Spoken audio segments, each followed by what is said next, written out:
everyone, welcome to our YouTube channel of MCA Group of Schools. So, myself Dev Zaidi, English faculty of St. Paul's Convent School, Senior Wings, Nawabganj. So, student, as you see that this is a session for class 4 and I have taken the part of literature of English. And this is the first chapter of your English literature, which is the poem Every Creature Laughs. It is the poem written by William Blake, who is a famous poet from England. And the writer William Blake is a very nature-loving writer who describes the nature in a very beautiful and personified way in this poem. And in this poem, there is an invitation to all of us that we should also join the nature and we should also enjoy the nature.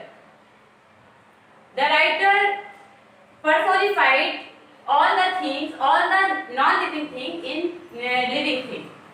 Personified means if we represent any non-living thing just like human, that is personification. And the writer is very curious about the love, personification and enjoy and laughing in all the poem. The theme of the poem is also laughing.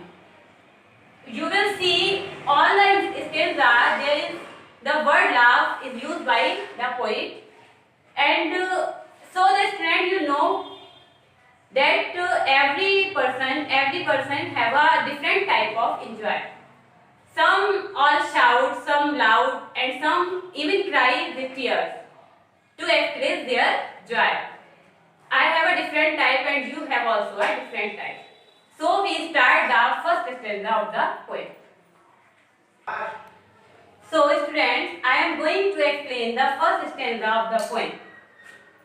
When the green woods laugh with the voice of joy, and the dimpling stream run laughing by, when the air does laugh with our merry beat, and green hill laugh with the noise of it. It is the first stanza of the poem.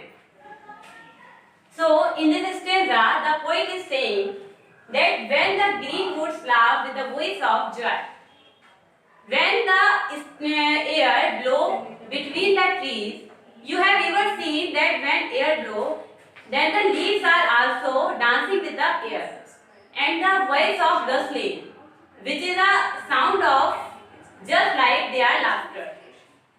So that the writer is personified the trees as they laughing, and the dimpling stream runs laughing by. और जो dimpling stream है, which is flow like it is laughing. When the air does laugh with our merry wit. In this stanza, the poet is saying that air is also laughing and green hill laugh with the noise of it. And with all these things, the mountains, the hills are also laughing with all these things. Okay, this is your first stanza of the poem.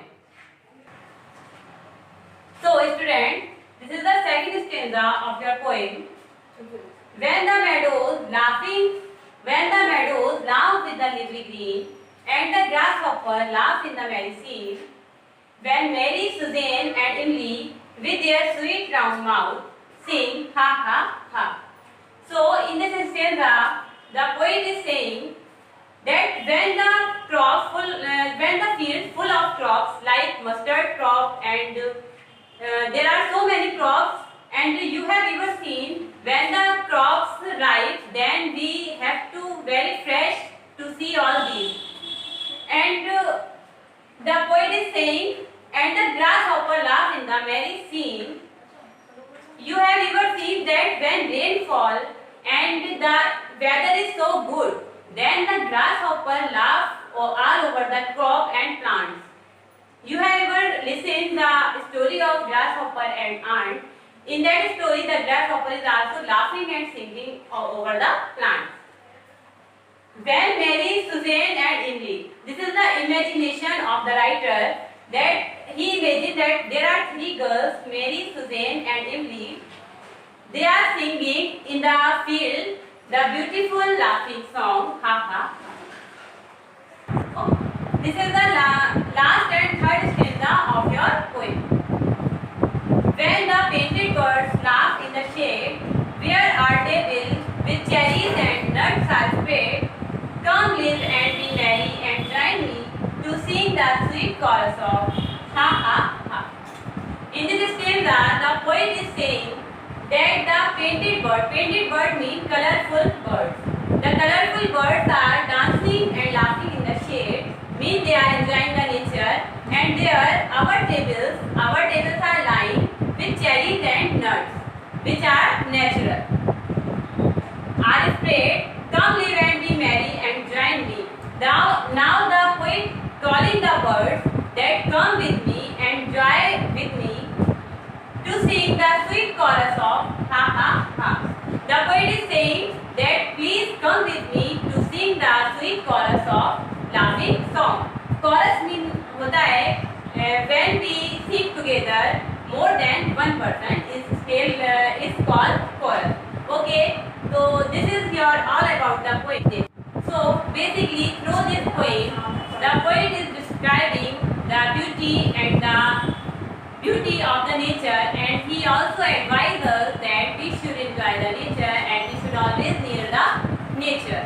The poet is also took us away from the polluted city and the city full of pollution, full of traffic, where we should not take the long time. So the poet want to refresh our gloom. So student,